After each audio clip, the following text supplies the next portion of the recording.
एक एक हरूफ को, एक एक नुक्ते को इस सिस्टम से रख दिया है कि अभी वही इंसान नहीं समझता है तो कुरान को क्या समझेगा। दुरूद पढ़े बार मोहम्मद।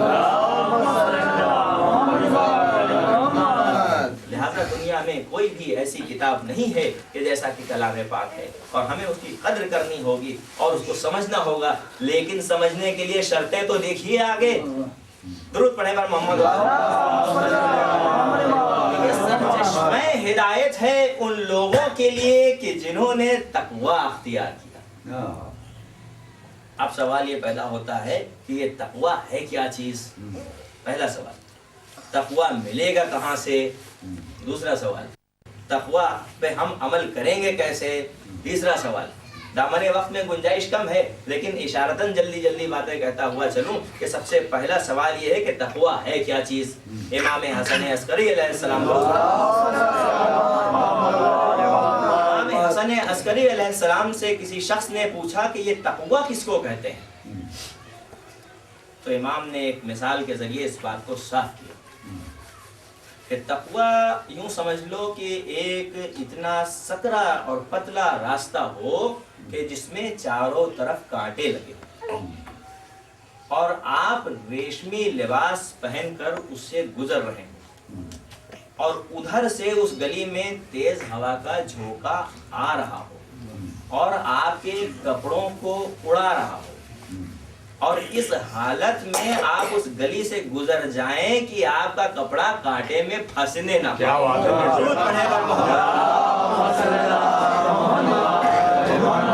उन कांटों में, इन दुनिया के जो कांटे हैं, जो दुनिया की परेशानियां और गुनाहात कबीरा व सगीरा हैं, इसमें उलझने ना पाए, हमारे लिबास से ईमान डिस्टर्ब ना होने पाए और हम गुजर जाएं, इसी का नाम तकवा है। और जिसने तकवा अख्तियार कर लिया है उसके लिए पुले सरात भी आसान है, आखिरत भी आसान है, मीज़ान भी आसान है। दुरूद पढ़ें। और मीज़ान कि जब बात आती है तो ज़हनों में तस्वीर उठती है कि मीज़ान माने तो तराजू होता है। तो क्या अल्लाह ताला रोज़े क़यामत क्या एक तराजू टांग देगा कि जिसमें नामे अमाल का बंडल रख दिया जाएगा और तौल दिया जाएगा? तो तौला किससे जाएगा? अगर तौल ही दिया जाए तो क्या बटखरे से तौला जाएगा? तो आप अगर हदीस रसूल पर गौर करें तो आपको मालूम ये होगा कि मौलाए कायनात की तमाम सी सिफतों में एक सिफत ये भी बयान की गई है और ज़ियारत में लिखा हुआ है कि अस्सलामु अलैका या मीज़ानल ईमान। दुरूद पढ़े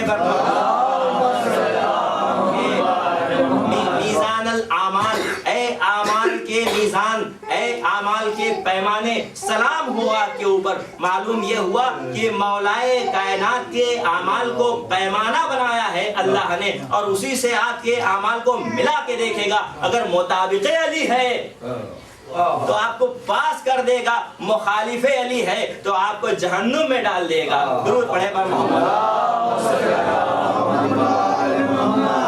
कि अब अली कैसे नमाज पढ़ते थे उसको भी मिलाया जाएगा, अली कैसे रोजा रखते थे उसको भी देखा जाएगा, अली कैसे ज़कात देते थे इसको भी देखा जाएगा। यानी अब जितने भी अमल मौलाए कायनात ने करके दिखा दिया और साथ में ये भी कह दिया कि हाँ तुम मेरे जैसे तो नहीं बन सकते हो लेकिन मेरे जैसे बनने की कोशिश कर सकते हो, और कोशिश करने वाला कामयाब कहा गया है हदीसों में। दुरूद पढ़े पर मोहम्मद। तो अब सवाल यहाँ पे ये होता था कि हुदल लिल मुत्तकीनल लज़ीना, और वो कि जिन्होंने तक़वा अख्तियार किया। तो अब आप तारीख़ इस्लाम उठा के देखिए और अपने दाहिने बाएं तवज्जो करिए और ये सोचिए कि भाई तक़वे के बारे में बता भी दिया गया और तक़वे की एक चीज़ हमको मिसाल के ज़रिए से समझा दी भी गई, लेकिन इस तक़वे को अस्सलामु अलैका या मीज़ानल आमाल के तहत हम कैसे देखें, हम कैसे समझें कि तक़वा क्या है। तो अब कोई तक़वा सिखाने वाला भी तो होना चाहिए कि जो हमको तक़वा सिखाए। तो जो खुद मुत्तकी हो वो तक़वा सिखाए। तो तारीख़ इस्लाम में अमीरुल मोमिनीन बहुत मिल जाएंगे, इमामुल मुत्तकीन एक ही मिलेगा। दुरूद पढ़े पर मोहम्मद। तक़ियों का इमाम एक ही मिलेगा। मौलाए कायनात के अलावा किसी में ये हिम्मत नहीं हुई कि वो अपने साथ इमामुल मुत्तकीन लिख सके। अमीरुल मोमिनीन बहुत लोगों ने लिखा। दुरूद पढ़े पर मोहम्मद। तो बात आईने की तरह साफ होती जाती है कि अगर कुछ सीखना है तो अली से सीखो। अगर अली से हट के सीखा तो यूं हुआ कि जैसे कि तुमने चोरी की, इल्जाम में पकड़े भी जाओगे, बात भी समझ में नहीं आएगी। दलील के तौर पे कहना चाहूंगा कि जब रसूल इस्लाम सल्लल्लाहु अलैहि वसल्लम ने इरशाद फरमा दिया कि अना मदीनतुल इल्मा व अलीउन बाबुहा, कि मैं शहरे इल्म हूँ और अली इसका दरवाजा है, तो इसका मतलब ये हुआ कि इस शहरे इल्म में ज्यादा दरवाजे नहीं हैं, सिर्फ एक ही दरवाजा है। जो दरवाजे से जाएगा वो शाह कहा जाएगा, जो दरवाजे को छोड़ के कहा जाएगा वो चोर हो जाएगा। लिहाजा अगर रसूल तक पहुंचना है तो अली का दामन थामो, अली से सीखो। दावे मिंबर सलूनी करने वाले के पास नहीं आता है और ऐसों के पास जाता है कि जिनको खुद अपना ही सिस्टम आज तक पता नहीं हो पाता है। दुरूद पढ़े पर मोहम्मद। क्योंकि मैंने तो देखा तारीख़ इस्लाम में कि हर कदम पे ऐसे ऐसे मसले पेश आ जाते थे कि जब देखो तब तलवार खींचे खड़े, काट डालो गर्दन। कुछ इनको समझ में नहीं आया, एक शख्स को पकड़ लाए और उससे कहा गया कि या रसूल अल्लाह इसको कत्ल कर डाले। क्या? क्योंकि शराब पीता है। अच्छा शराब पीता है, इसको कैसे कत्ल कर दोगे? यहाँ आओ, सब लोग आओ। जितने थे असहाबे कराम और जितने भी लोग थे सबको बुलाया और मीटिंग की और उसके बाद में यह तय किया कि ये किस गांव का रहने वाला है। मिसाल के तौर पे किसी ने कहा कि गर्दन चक का रहने वाला है। अच्छा ठीक है, अच्छा ये बताओ कि उस इलाके में शराब के हराम होने का और उसके नुकसानात बताने का हुक्म तुम में से कौन लेके गया था? अब जनाब सबके सब खामोश। किसी ने वहां इस मैसेज को ट्रांसफर किया, पहुंचाया। फिर उस शख्स से पूछा गया कि ये बताओ कि क्या तुमको पता है कि शराब हराम है? या रसूलुल्लाह नहीं पता है। क्या तुमको किसी ने नहीं बताया? नहीं, किसी ने नहीं बताया। क्या ये हराम चीज़ है, ये नुकसानात हैं इसके, ये तुमको नहीं मालूम था? या रसूलुल्लाह नहीं मालूम था। कहा अच्छा नहीं मालूम था। तो रसूलुल्लाह मुखातिब होकर कहते हैं कि जब तुमने इसको बताया ही नहीं कि इसके क्या नुकसान है तो इसकी गर्दन मारने का हक तुमको कहां से पहुंचा? दुरूद पढ़े पर मोहम्मद वाले। तो अब आप देख लीजिए कि उस तारीख को नजर में रखिए और दौरे हाजिर को नजर में रखिए।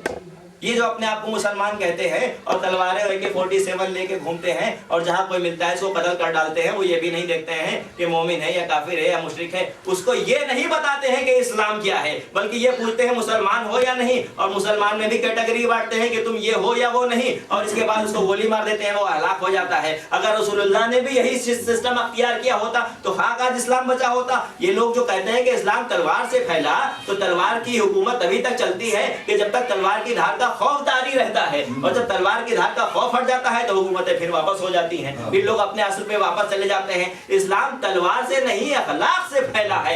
अखलाक से फैली हुई चीज कभी खत्म नहीं होती है, तलवार से फैली हुई चीज खत्म हो जाती है। तो आज जो ये आतंकवाद का नारा देके और जिहाद का नारा देके दुनिया के अंदर आतंकवाद फैला रहे हैं, तो वो इस्लाम को फैला रहे हैं या इस्लाम को मिटा रहे हैं? तो जो इस्लाम को मिटा रहा हो वो मुसलमान हो ही कैसे सकता है? दुरूद पढ़े पर मोहम्मद। तो मुसलमान नहीं हो सकता है, जो खुद मुसलमान नहीं हो सकता है, उसको क्या हक पहुंचता है कि वो दूसरों को मुसलमान बनाए? और वो आके मेरे सामने जवाब दे कि ये बताओ कि तुमने दीन इस्लाम के लिए क्या किया? इस्लाम की कोई डिमांड है तुमसे कि खाली इस्लाम की ये डिमांड है कि बंदूक उठा लो, गोली से भून दो, यही इस्लाम की डिमांड है? इस्लाम ने जो हुकूक इंसानियत, इस्लाम ने इंसानों के साथ बेहतरीन तरीके से पेश आने का जो हुक्म दिया था, इंसान ने इंसानों के साथ, इस्लाम ने इंसानों के साथ जो चीजें बयान करने, मखलूक के साथ, अल्लाह की मखलूक के साथ जो हुक्म दिया था, उसमें से क्या तुम सब कुछ कर चुके हो कि बस यही बाकी रह गया है कि जिसको जहां पाओ कत्ल कर डालो? अरे तुमको क्या मालूम कि इस्लाम क्या चीज है? एक वाक़या समाप्त फरमाइए और ज़हमतों को खत्म कर दूं कि सरसरी तौर के ऊपर ये बात सभी लोग जानते हैं कि अगर वजू का पानी रखा हो, जानवर प्यासा हो तो जानवर को पिला दो, वजू के पानी से तयम्मुम कर लो, ये है इस्लाम। और जिस शरीयत पे चलते हैं, शरीयत इब्राहीम अलैहिस्सलाम पे, जनाब इब्राहीम अलैहिस्सलाम का मशहूर मारूफ वाक़या है कि हज़रत इब्राहीम उस वक्त तक खाना नहीं खाते थे कि जब तक आपके दस्तरखान के ऊपर एक मुसाफिर, एक भूखा, एक मोमिन आके बैठ न जाए। आप 3 रोज खड़े रहे दरवाजे के ऊपर। लोग समझे, मुसलमान समझे कि इस्लाम हकीकत में सबक सिखाता क्या है। इस्लाम तो वो किरदार पेश करने की दावत देता है कि लोग खुद खिंचे हुए चले आए और इस्लाम को कबूल कर लें।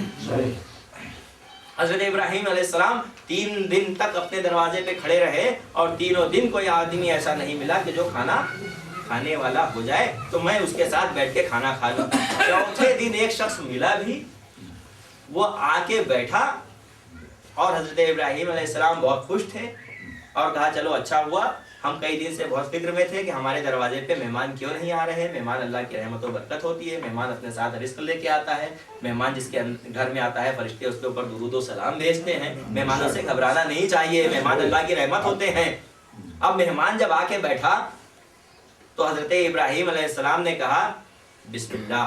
बस जैसे ही हज़रत इब्राहीम अलैहिस्सलाम ने कहा बिस्मिल्लाह, खाना शुरू कीजिए, बस वो खफा हो गया। कहा कि अरे मैं अल्लाह को नहीं जानता, मैं क्यों अल्लाह के नाम से शुरू करूं खाना? तो हज़रत इब्राहीम अलैहिस्सलाम ने कहा कि ठीक है, अगर तुम अल्लाह को नहीं जानते हो, अल्लाह के नाम से खाना नहीं शुरू करते हो, तो जाओ, तुम कल भी भूखे थे, आज भी भूखे रहो। और उसको दस्तरखान से उठा दिया। और जैसे ही वो शख्स उठा कि फौरन हज़रत इब्राहीम अलैहिस्सलाम पे वही आई कि इब्राहीम तुमने ये क्या किया? हज़रत इब्राहीम ने कहा कि अरे ये मुनकिर खुदा था, ये आपकी वहदानियत का इकरार नहीं करता था, इसलिए मैंने इसको खाना नहीं खिलाया। कहा क्या इब्राहीम तुमने ये नहीं देखा कि हमारा मिजाज क्या है? क्या मैं काफिरों को खाना नहीं खिलाता हूँ? हम अपने अमल से क्यों पीछे रहें? हो सकता है तुम्हारे खाना खिलाने की वजह से वो ईमान ले आए। लिहाजा हमें ये गौर करना चाहिए कि हमें अपना सुलूक जैसा दोस्तों के साथ रखना चाहिए वैसा दुश्मनों के साथ रखना चाहिए। दुश्मन से मोहब्बत से पेश आओ, दुश्मनी से पेश आओगे तो दुश्मनी कभी खत्म नहीं होगी। दुरूद पढ़े पर मोहम्मद। ये किरदार अगर कहीं देखने को मिला तो सिर्फ दरे अली पर देखने को मिला कि मौलाए कायनात अली इब्ने अबी तालिब अलैहिस्सलाम से पूछा गया कि ये बताइए कि आप अपने दुश्मनों के साथ भी वैसा ही मोहब्बत से पेश आते हैं कि जैसा अपने दोस्तों के साथ पेश आते हैं? तो मौलाए कायनात ने इसके जवाब में यही जुमला तो कहा था कि क्या हमारा खुदा काफिरों को और अपने दुश्मनों को रिस्क नहीं देता है? बस जैसा खुदा कहता है, जैसा खुदा करता है तो हम भी तो खुदा वाले हैं, हम भी वैसा ही करेंगे। क्या मुसलमानों की आंखों पे पर्दे पड़े हुए हैं कि इन अमाल को, इस सिस्टम को नहीं देखते हैं कि अल्लाह तो सबको रिस्क के नवाजे चला जा रहा है और तुम वो सबको गोली से भूने चले जा रहे हो? दुरूद पढ़े पर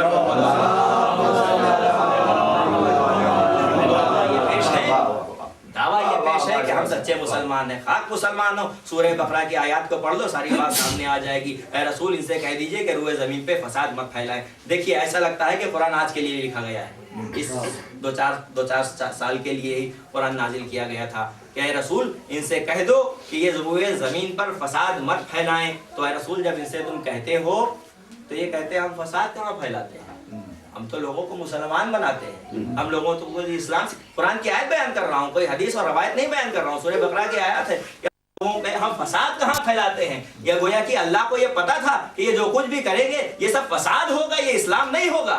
इसीलिए कुरान में अल्लाह ताला ने इरशाद फरमा दिया कि इन लोगों से कह दो कि फसाद मत फैलाएं। तो जब कहा जाता है, हकीकतन कहा जाता है, अभी आप जाइए कहिए किसी से फसाद मत फैलाओ, फसाद कहाँ फैलाते हैं, हम तो तबलीग करते हैं, हम तो जमात के आदमी हैं कि फसाद मत फैलाओ। तो कहते हैं हम फसाद कहाँ फैलाते हैं, हम तो लोगों को मुसलमान बनाते हैं। तो रसूल इनसे कह दीजिए कि लोगों को मुसलमान न बनाए बल्कि खुद ही इस्लाम पे कायम रहे, यही इनके भले के लिए अच्छा होगा। दुरूद पढ़े पर मोहम्मद।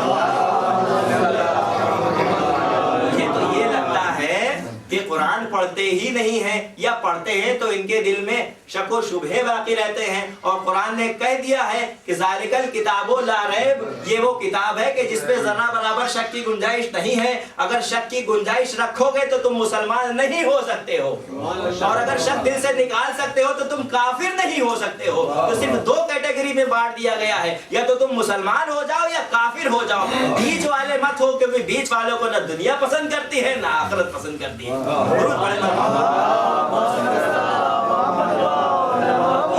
हर मुसलमान पे ये जिम्मेदारी है, हर साहिब ईमान पे ये जिम्मेदारी है कि वो अलर्ट हो जाए, सावधान हो जाए और देखे कि कहीं ऐसा तो नहीं कि मुसलमान का भेष धर के हमारे बीच में कोई हमको बहकाने के लिए चला आया है। एक दुश्मन का सबसे बेहतरीन पैतरा ये होता है कि वो अपने आप को उस लिहाज से मेकअप कर लेता है, उस लिहाज से अपने आप को बना लेता है जिस तरह से हैम्फ्रे ने अपने आप को बना लिया था, जिसके नतीजे में वहाबियत सारी दुनिया में फैल गई। हैम्फ्रे ने खुद अपनी डायरी में हैम्फ्रे के एतराफात किताब में आप उठा के डायरी पढ़ ली, जो उसकी पर्सनल डायरी है, जो सेकंड वर्ल्ड वार में शाया कर दी गई है जर्मनी की तरफ से और सारी दुनिया में पढ़ ली। उसने क्या किया था, हैम्फ्रे ने खुद अपनी डायरी में लिखा हुआ है कि मैं इतना बेहतरीन मुसलमान बन गया कि मुझको मुसलमान भी न जान पाए कि गोया कि मैं मुसलमान हूं या नहीं। फसी व बलीग अरबी बोलता था, बेहतरीन फारसी बोलता था, कलाम पाक पढ़ता था, वक्त के साथ नमाजें अदा करता था, दाढ़ी भी रखाए हुए था, चेहरा तो गोरा था ही, फ्रांसीसी आदमी, चेहरा तो गोरा था ही, सारा कुछ था। तो लोग उसको क्या समझ बैठे, अब्दुल वहाब जैसे लोग ये समझ बैठे कि अरे ये तो बहुत बड़े मौलाना आ गए हैं, बहुत बड़े आलिम दीन आ गए हैं। नतीजा ये हुआ कि उसने कुरान की आयतों को बदल बदल के पेश करना शुरू कर दिया और कहा कि देखो कुरान में क्या लिखा हुआ है, कुरान में लिखा हुआ है नमाज कायम करो यकीन की मंजिल तक। हाँ लिखा हुआ है यकीन। तो ये बताओ अब्दुल वहाब, क्या तुम अभी तक यकीन की मंजिल में पहुंचे ही नहीं? अब्दुल वहाब ने जब किया, अरे भाई नमाज, अरे तुम जिंदगी भर नमाज पढ़ोगे तो फिर दूसरा काम कब करोगे भाई? अल्लाह ने कहा नमाज कायम करो यकीन की मंजिल तक। अरे अब्दुल वहाब कितने साल से नमाज पढ़ा? अब्दुल वहाब ने कहा कि 25 साल से नमाज पढ़ रहा हूँ। तो 25 साल से नमाज पढ़ा, 25 साल में तुम्हारे अंदर ईमान नहीं जागा? कमाल है, आप कैसे मुसलमान हैं? अब देखिए ऐसी लॉजिक, ऐसा सिस्टम पेश कर, पढ़ा लिखा आदमी था, उसने ऐसा सिस्टम पेश कर दिया कि गुमराह करना था, वहाबियत फैलानी थी। और उसने कहा कि अच्छा तुमने 25 साल से नमाज पढ़ रहे हो, अभी तक तुम्हारा अल्लाह पे यकीन ही नहीं हुआ, अल्लाह पे ईमान ही नहीं हुआ। तो वो घबरा गया कि हाँ सच्ची, मैं सच्चा मुसलमान हूँ। कहीं दूसरी आयत पेश कर दी, ला तक़रबू बिस्सलात, नमाज के करीब तक न जाना। अरे भैया कुरान में ये भी लिखा हुआ है कि नमाज के करीब तक न जाना। तो नमाज के करीब तक, नमाज के करीब तक कब न जाना कि जब यकीन की मंजिल तक पहुंचा तो नमाज के करीब मत जाना। अब ये चूंकि उसने कुरान को पढ़ा नहीं, समझा नहीं, उसका तर्जुमा ना वो समझ सकता है ना बता सकता है, क्योंकि उसने दर-ए-लेबस से सीखा ही नहीं, उसने कुरान को उस अंदाज से पढ़ा ही नहीं कि जो साहिब कुरान था उनको सिखाता। तो अब्दुल वहाब को जो समझा दिया गया वही समझ रहा है। आज मुसलमानों को हैम्फ्रे जैसे लोग आके समझा देते हैं, मुसलमान समझ रहा है आलिम साहब ने जो कहा है वही बात सच्ची है। काश कि उन्होंने खुद पढ़ा होता और खुद समझा होता तो कहते क्या बेहूदगी की बातें कर रहे हो। ये कुरान हमको ये हुक्म नहीं दे रहा है कि नमाज कायम करो यकीन की मंजिल तक, बाद में छोड़ दो। नमाज कायम करो इस हालत में कि मर रहे हो तो इशारे से पढ़ लो, दुरूद पढ़े पर मोहम्मद। नमाज कायम करो कब्र की आखिरी मंजिल तक, नमाज कायम करो कि जब पैदा हुए हो छठी का नहान भी नहाए तो उससे पहले ही इकामत और अजान कान में कह दी जाए कि नमाज का कयाम नहीं तो और क्या है। और नतीजा ये हुआ कि उसको गुमराह किया गया और उसने कहा तुम यकीन की मंजिल तक आ चुके हो, अब तुमको पढ़ने की जरूरत नहीं है। उसने कहा हाँ बात सही है, अब तुम दूसरे काम करो। अच्छा दूसरे काम करेंगे। अब तफसील में नहीं जाना है, जिसको तौफीक होगी वो खुद पढ़ लेगा।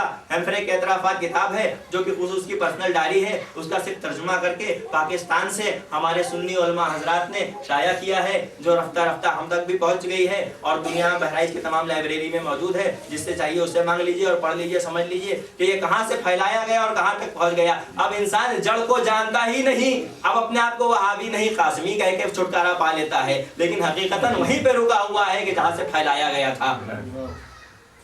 तो ये देखना होगा कि अगर कुरान में शक किया है, अगर कुरान को गौर से नहीं पढ़ा है, अगर कुरान को अहले बैत से नहीं सीखा है, अगर कुरान के माने और मतलब हजरत अली से नहीं पूछे गए हैं, अगर उनके जरिए से मदद नहीं ली गई है, तो ये कुरान फायदा नहीं नुकसान पहुंचाने वाली चीज़ है। दामन वक्त पे बहुत गुंजाइश कम है, आपकी जहमतों को तमाम कर दो, इंशाअल्लाह आइंदा मजलिस में और आगे बात पढ़ी जाएगी, क्योंकि अभी इसमें वो जुमले बाकी हैं कि मुत्तकीन अल्लज़ीना युमिनूना बिल गैब, सबसे बड़ा मसला है कि और उनको फायदा पहुंचाएगी जो गैब पर ईमान रखते हो, अधूरा नहीं पूरा ईमान रखते हो।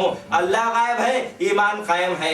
और असहाबे कहफ सो रहे हैं, ईमान कायम है। हजरत ईसा को आसमान पे उठा लिया गया, ईमान कायम है, गैब पर ईमान कायम है। जैसे ही आले मोहम्मद की बात आती है, ईमान डगमगा जाता है। दुरूद पढ़े जहां तक हमारे समझ में आएगा हम इस्लाम को कबूल करेंगे, जहां हमारे समझ में नहीं आएगा हम नहीं कबूल करेंगे। यानी हम इस्लाम के मुताबिक नहीं चलेंगे, हम इस्लाम को अपने मुताबिक चलाएंगे। तो जब इंसान इस्लाम को अपने मुताबिक चलाएगा ये उसका दीन होगा, और जो अल्लाह के मुताबिक चलेगा वो अल्लाह का दीन होगा। तो जो अल्लाह के दीन पे होगा वो कामयाब होगा, जो अपने दीन पे होगा वो कामयाब नहीं हो सकता है। दुरूद पढ़े भाई मोहम्मद। पर ईमान की दलीलें, मुस्तहकम दलीलें कुरान की आयतों के जरिए से, हदीस रसूल के जरिए से इंशाअल्लाह दामन वक्त में जब गुंजाइश मिलेगी तो बयान की जाएंगी। और इंसान ने कुरान में शक किया, इंसान ने तक़वे को नहीं अख्तियार किया, इंसान ने गैबत पर ईमान नहीं रखा, और इन्हीं कमियों की वजह से करबला के मैदान में आके साफ हो गया कि कौन कुरान वाले हैं और कौन मुखालिफे कुरान है। तारीख में वाक़या मौजूद है, और वाक़या करबला जब आप पढ़ते हैं तो आपको ये मालूम होता है कि उधर भी लोग ऐसे थे कि जो कुरान पाक की तिलावत भी करते थे, गलों में कुरान भी टांगे हुए थे, मुसलमान भी कहते थे, लेकिन बस ऐसा ही था कि उनको सिर्फ ये था कि हाँ हम नाम के हैं, हम काम के नहीं थे।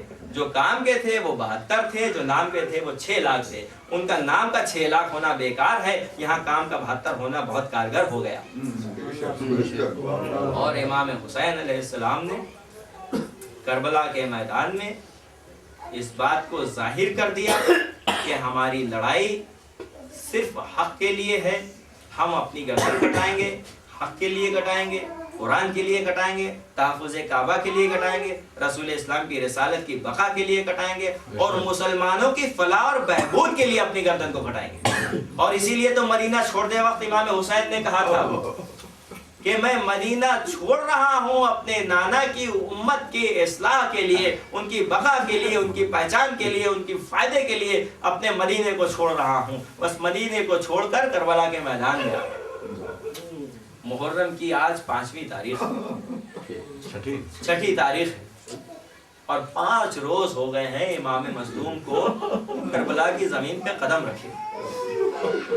तारीख में तो ये मिलता है कि 7वीं मुहर्रम से इमाम मज़लूम पर पानी बंद कर दिया गया, लेकिन जब मुअर्रिखीन ने कैलकुलेशन किया तो उनको ये पता चला कि पानी बच्चों को भले ही शुरुआत से 2री 3री मुहर्रम से मिलता रहा हो, लेकिन जो घर के बड़े और बुजुर्ग थे उनको पानी 2-3 मुहर्रम से ही मिलना बंद हो गया था। क्योंकि आप एक सिस्टम के तहत आपके सामने सारी बात बोला कि 2 मुहर्रम को इमाम हुसैन करबला जमीन पर उतरे, और उससे एक दिन कबल का वाक़या आप गौर करिए कि इमाम हुसैन ने अपना सारा पानी हुर के लश्कर को पिला दिया था, जानवरों को पिला दिया था, इंसानों को पिला दिया था, और उनके मशीज़ों को, उनकी छागलों को भर के उनके हवाले भी कर दिया था। आखिर कितना पानी इमाम हुसैन लेके चले थे अपने साथ, ये सबको पिला भी दिया, छागलें भी भर दी, जानवरों को भी पिला दिया। ऊँट कितना पानी पीता है? अगर ऊँट रहा होगा उसके काफिले में तो ऊँट ने कितना पानी पिया होगा? यकीनन शायद अपना नजरिया ये कहता है कि शायद इमाम हुसैन ने कहा हो कि कल हम सभी ने करबला पे जाएंगे, हमारे पास अब्बास जैसा भाई है, हमारे पास कासिम अकबर है, फरात का किनारा होगा, तराई पे खैमे लगा दिए जाएंगे और पानी की तो कोई कमी ही नहीं होगी। अभी जो प्यासे हैं पहले उनको पानी पिला दिया जाए। तो इमाम हुसैन ने सबको पानी पिला दिया और करबला की जलती हुई जमीन पर उतरे और ये तय हुआ कि वहां पर दरिया के किनारे खैमे लगा दिए जाएं ताकि छोटे छोटे बच्चों को जहमतें ना हो, पानी की कमी ना हो। लेकिन अभी खैमे लगने भी ना पाए थे कि फौजे अशकिया ने कहा कि या हुसैन अपने खैमे को दूर ले जाइए, और बताते हैं कि काफी दूर खैमे को कर दिया गया है। तो अब ये बताइए कि जब खैमों को दूर किया गया तो यकीनन पानी की किल्लत गहराती चली गई।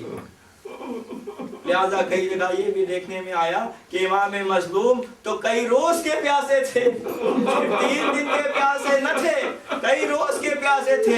इस बात की दलील में जब आप गौर करेंगे तो आपको शहादत हुसैन अलैहिस्सलाम का वो वाकया याद आ जाएगा कि जब जालिम मलून ने मुंद खंजर जनाब इमाम हुसैन पर फेरा है तो खंजर उलझ रहा था, खंजर उलझ रहा था, खंजर चल नहीं रहा था, तेज चल नहीं रही थी, क्योंकि इतना सूखा गला था। इतना गला कितने दिनों में सूख सकता है आप अंदाजा नहीं लगा सकते। अरे हमारा मजलूम इमाम बहुत दिनों का प्यासा था। नतीजतन जब जनाब सैयद सज्जाद मदीने की गलियों में निकलते थे और कहीं पर देखते थे कि कुछ जानवरों को ज़िबा किया गया है, उनके कटे हुए सर रखे हुए हैं, तो बस एक मर्तबा कसाब क्या करते थे कि अपने कपड़ों को उठा उठा के जानवरों के सरों को बंद कर देते थे। अरे इमाम आ रहे हैं, जानवरों के सरों को बंद कर दो, वरना उनको बहुत अफसोस होता है, बहुत इस्तराब होता है। और क्या तरीका था कि एक मर्तबा जब सैयद सज्जाद पहुंचते थे किसी दुकानदार के पास और कहते थे ये बताओ भाई तुमने इस जानवर को ज़िबा करने से पानी पिला दिया था, तो कहता था हाँ या आका मौला हम इस्लाम पे अमल करते हैं, हमको जो सिस्टम बताया गया है हम उसी लिहाज से जानवरों को ज़िबा करते हैं। और हमारा आका मौला सैयद सज्जाद बेचैन होके नजफ का रुख करके कहते थे ए आका मौला देखिए कि यहाँ कसाब जब जानवरों को ज़िबा करते हैं तो उससे पहले पानी पिलाए देते हैं। हमारे हाय अफसोस कि हमारा बाबा भूखा प्यासा कुंद खंजर से 70 ज़रबों में ज़िबा किया गया। और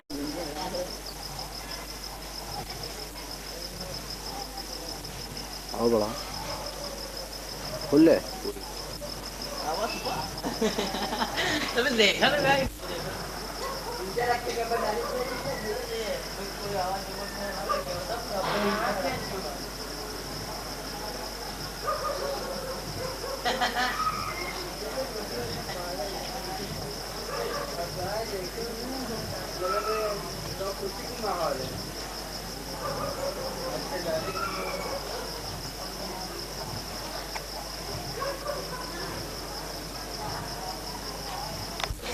अगर वो सुबह होता टाइम से अगर आ जाए वो 9 बजे वो यहाँ आते रह जाए रात में तो खुद पढ़ना है उनसे मजलिस की कर गाय आएगी तो गाय चप्पल हेलो रहेंगे जो हेलो शुरू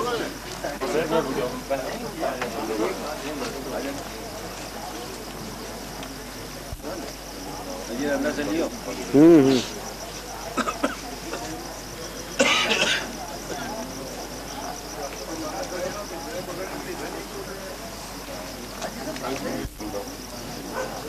साथ में बुलाएगा जल्दी से।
पूजा लिए हुए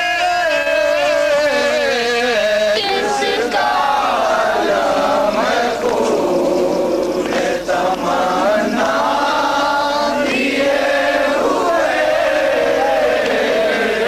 कब तक पलट के आओगे मैदान से मेरे लाल कब तक पलट के आओगे मैदान से मेरे लाल कब तक पलट के आओगे मैदान से मेरे लाल कब तक पलट के आओगे मैदान से मेरे लाल रही है हाथों में झूला लिए हुए किसका नाम है वो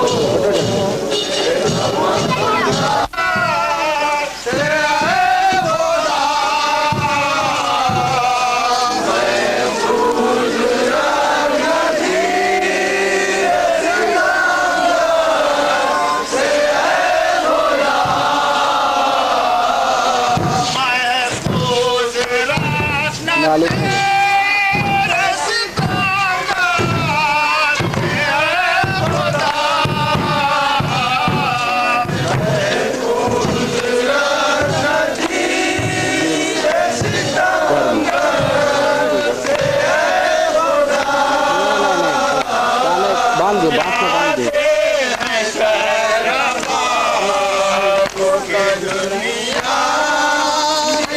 पकड़ा दो तो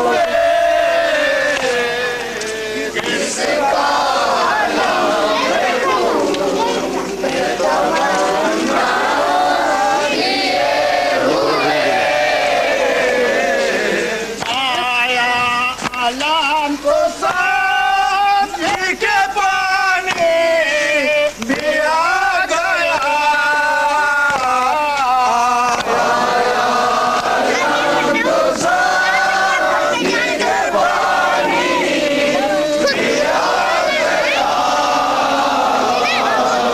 आया आलम को सांझी के पानी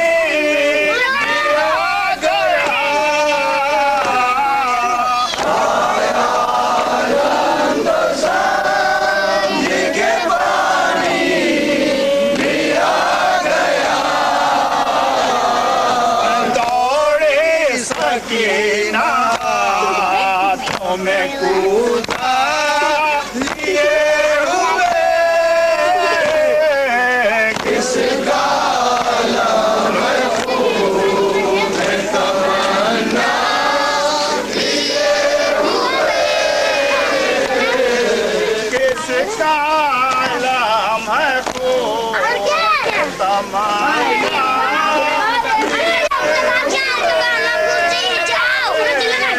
इसका नाम है फूल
हेलो हेलो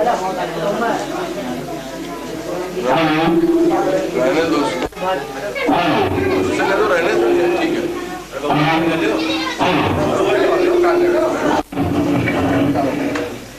हेलो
Hare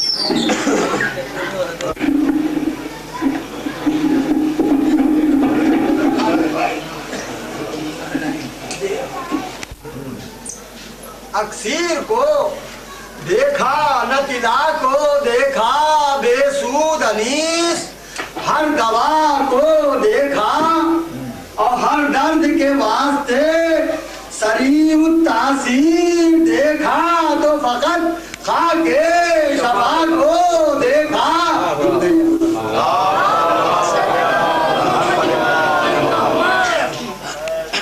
जिक्र शबीर का माहौल जहाँ होता है, जिक्र शबीर का माहौल जहाँ होता है, मिसले अकबर वही इस्लाम जवां होता है। और लज्जते गम में न सदियों से कोई फर्क पड़ा, जबकि अफसाना शहर बयां होता है। और पल रहे कौसरो तस्नीम को करता है सुबुह, अरे इतना अश्के गमे शबीर गरा होता है। और एक गुंचे के तबस्सुम ने बरस कर ये कहा, नूर क्या चीज है, क्या दौर खिज़ा होता है। अब पल मौसमे खुल्दे बनी भी वही लेता है पनाह, परचमे साये अब्बास जहाँ होता है। अब करबला वालों का मद्दाह जो होता है गिरोह, एक दिल, एक जिगर, एक जुबान होता है।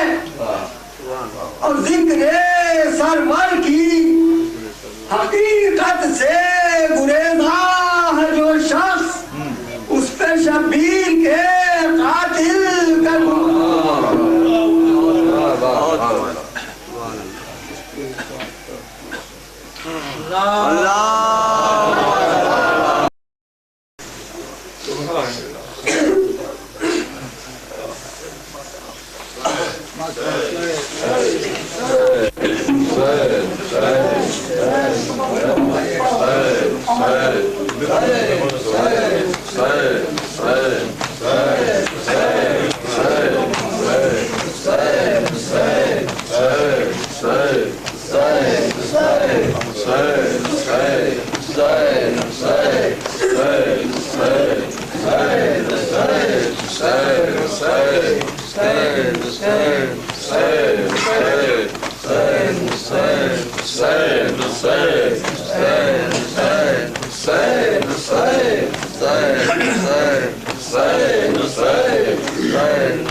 अकबर तुझे कसम है वापस जरूर आना। अकबर तुझे कसम है वापस जरूर आना। अकबर तुझे कसम है वापस जरूर आना। अकबर तुझे कसम है वापस जरूर आना। इस बार वापस जरूर आना। माँ जानती है बेटा मरने को जा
18 साल पाला ज़ैनब ने तुमको बेटा 18 साल पाला वो चाहती है अकबर दूल्हा तुम्हें बनाना अकबर तुम्हें कसम है वापस जरूर आना सुगरा अगर वतन से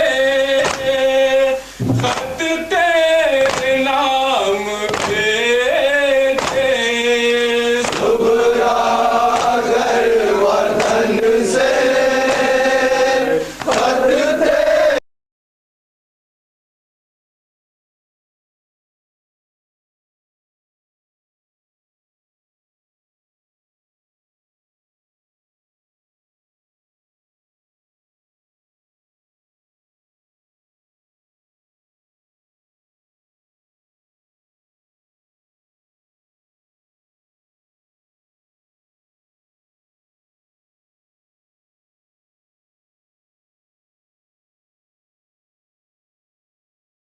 तेरे नाम भेजा अगर वतन से सुगरा अगर वतन से खत तेरे नाम भेजे सुगरा अगर वतन नाम भेजे बाबा जवाब दे क्या इतना बताते जाना अकबर तुम्हें बस फौरन थामे हुए जिगर को दौड़े हुसैन फौरन थामे हुए जिगर को दौड़े हुसैन फौरन थामे हुए जिगर को दौड़े हुसैन फौरन थामे हुए जिगर को कहते हुए बेटा मुश्किल है मेरा आना अकबर तुम्हें कसम है वापस जरूर आना ऐसे न उठ सकी जा घड़ियल गवा की मैया ऐसे न उठ सकी जा घड़ियल गवा की मैया ऐसे न उठ सकी जा घड़ियल गवा की मैया ऐसे न उठ सकी जा घड़ियल गवा की मैया बच्चों के साथ मिलकर लाशा बड़ा उठाना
की